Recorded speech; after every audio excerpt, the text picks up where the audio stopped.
dushimira umushinga wacu wa OPDI. Twebwe ubu twari tumeze nk'uko muri Bibiliya umumama witwa Hagayi n'umwana w'Ishimayeli, igihe Aburahamu yari abavanye mu muryango, banyuze inzira y'ubutayu. Bageze mu butayu, impamba bari bajyanye yarabashiriyeho. Imaze kubashiriraho, bapfukamye barasenga, Imana bafukuriye akariba. Iyo PDI rero nakariba kacu Imana yadufukuriye.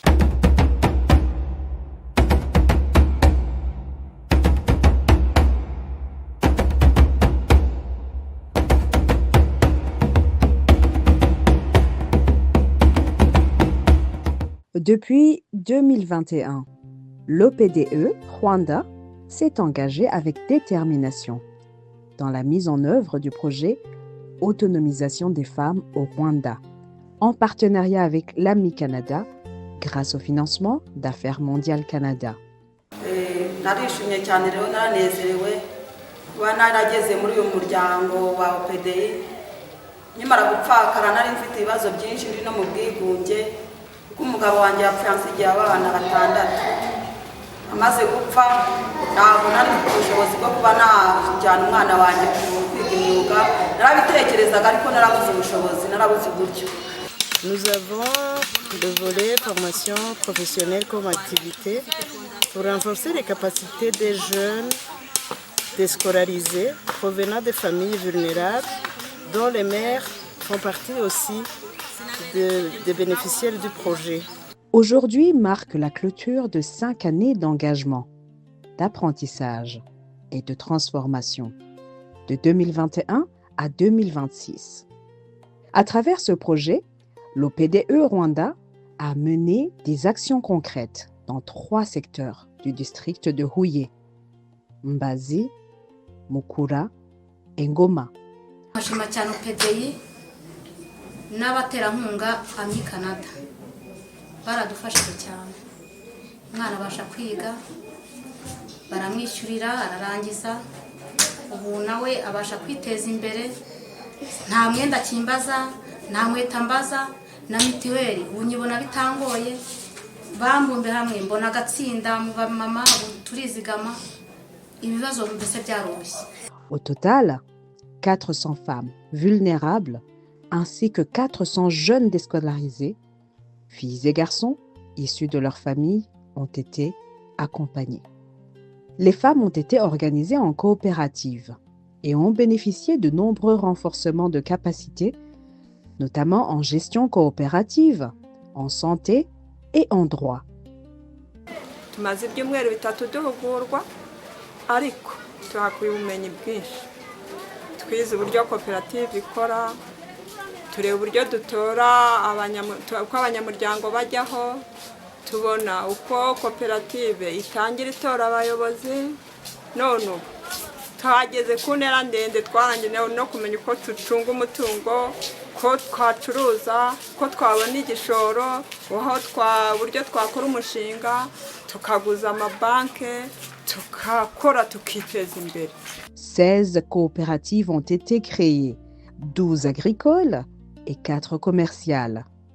Les coopératives agricoles ont reçu un appui en équipement et en fourniture de démarrage, notamment des terrains, des intrants agricoles ainsi que du matériel aratoire. Twatangiye muri 2022 dukora umurimo wo guhinga, dukorera hamwe tukabyaza umusaruro isambu PDI yatuguriye.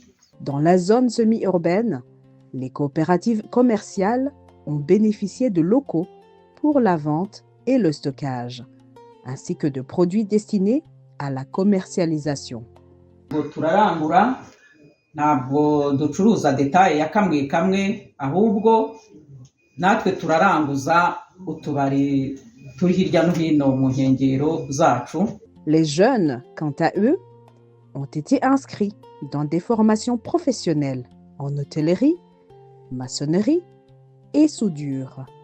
Mbere niga mu mashuri asanzwe, tukaganza umuganga niga nkaba umukinnyi wa filime cyangwa umuririmbyi, ariko aho bimaze kwanga numva ashatse kwiga tekinike ariko n'ubwubatsi, ariko kuko amafaranga yo kwiga aba ari menshi, twagize imana nyine tubona umushinga udufasha ku buntu, nibyo twishimira ubu ngubu.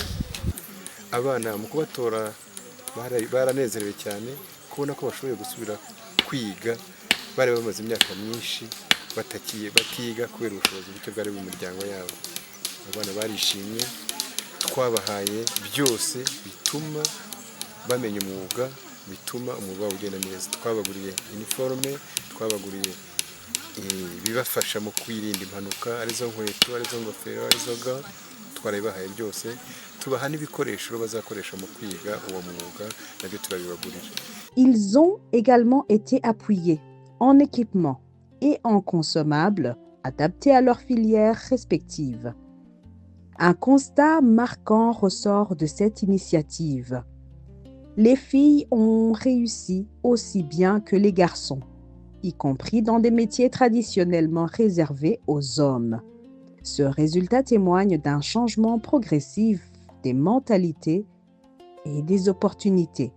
Tugeze hano rero muri OPD tugiriye amahirwe yo gufashwa na OPD, twasanze hari bakuru bacu barangije kwiga nabo bize sudire, natwe twumva twabikora, ariko twari dugifitemo akantu k'ubwoba, twumva tutazabishobora.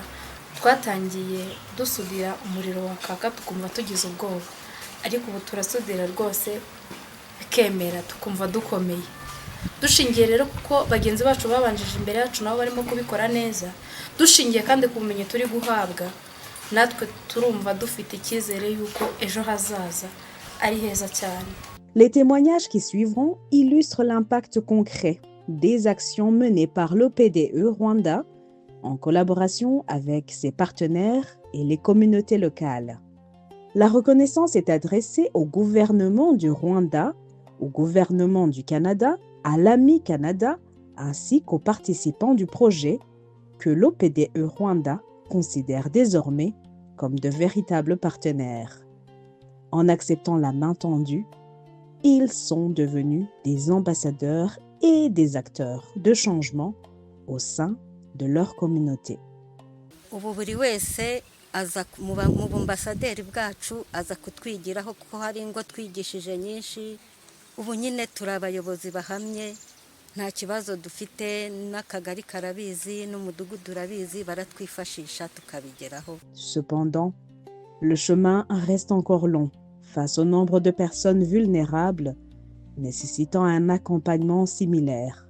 Les coopératives mises en place aspirent désormais à franchir une nouvelle étape, développer une chaîne complète de production, de transformation et de commercialisation afin de consolider durablement leur autonomie économique.